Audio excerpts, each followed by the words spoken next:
Hello, Calgary. Hello, interweb. Hello, 100,000 gazillion poets for whatever. I have two poems for you, and they're both terrible. The first poem references the Zen tradition. There's probably two things you should know for this poem about Zen. One is that there's a tradition of the wandering monk.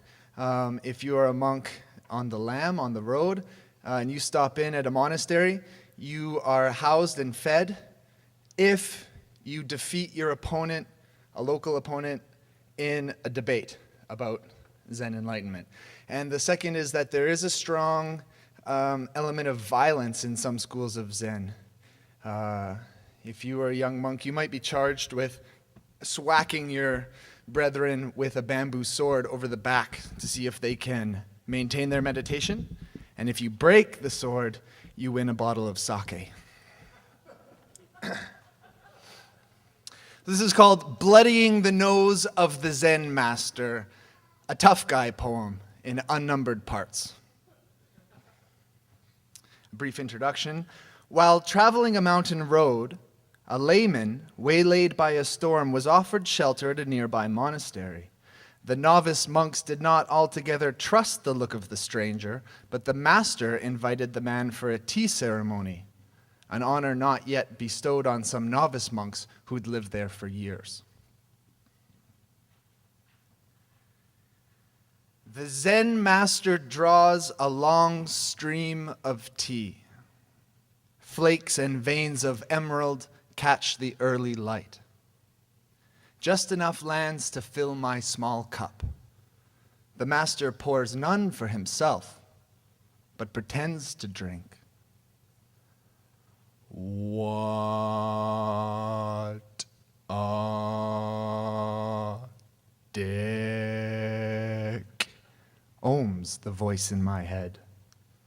The master holds up but one finger, choosing the middle way. I might have pounced right then in my Norman Mailer suit jacket, but resisted enacting violence on the 80-year-old aesthetic, though his very robes were asking for it.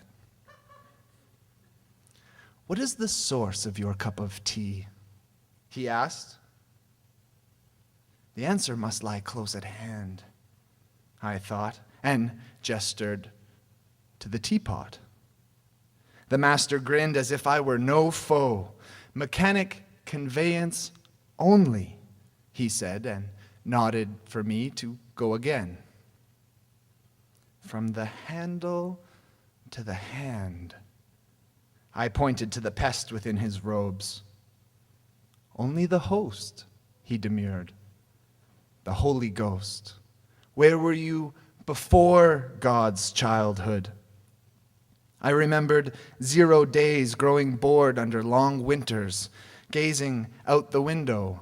There, the path leading from the bamboo shiatsu where we sat. The kitchen is where the purity of water meets the phenomenon of tea. The master seemed to enjoy my simplicity. Plumbing and cutting boards are responsible for the miracle. His face spread into a fan of wrinkles. One strong ha sent a shudder through the paper walls. Stop guessing and answer me. His hands raised a pair of black wings which jumped shut with a clap. Which hand did the sound come from? He challenged. My eye fell again upon the path to the roji where 2 young monks tended plants. Stirring up a little profundity of posture, I proffered, the source of tea must not be mechanic, but vital. It is the energy of the tea plant, those old monks' eyelids that awake. The master looked sorry for me. You categorize. And that is understandable for a mind caught up in the world's wide web. No amount of wordplay will seduce the truth to lie with you. You must zazen to cleanse your muddied mind. the tea, garden, monastery, all illusion. Look beyond the plant to the soil, if you like, if you want to waste your time. There, bodies of ancestors sleep, nourishing 10 million children they'll never meet, repeating each night of passion, generations from whence they sprung, all illusion. There is but division and repetition when you analyze. Throw your dart into the dark. The source of the tea on your tongue is closer than you imagine. Its temperature, flavor, portion are all of your mind, which is too arrogant to accept the credit. I reached for my cup and drained the little bugger in one go. The flavor, more awake than I'd anticipated, a perfect fit for my mindless mouth. If you will not receive the present fully, the master said somberly, you may as well be buried now, or join the tea in its destiny, evacuated as your urine upon the soil, upon your dead ancestors. That did it.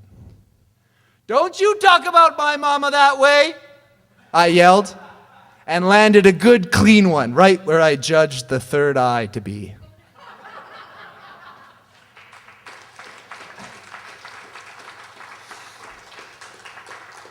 Both the book and the t-shirt from Death by Pedestrian, a project poet Chris Mason and I are collaborating on. You can find both at deathbypedestrian.com. I'm sure the other poets have books for sales here. What's the point of a hatchback if you don't have a couple boxes of poetry books to sell, right? Yeah, I'll do one more quickly. This is called Golly Genome Project. Golly Genome Project.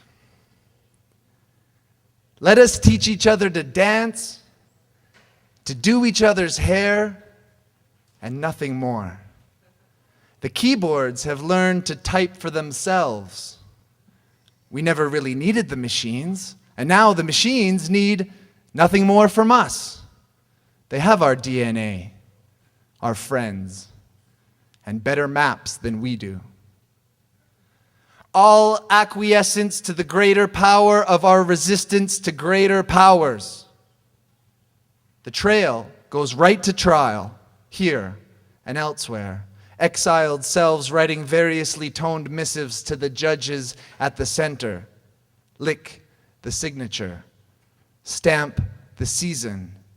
The breath penalty eases off old standards like swallowing suitcases. Sleeping behind the wheel of fortune, power washing the forests.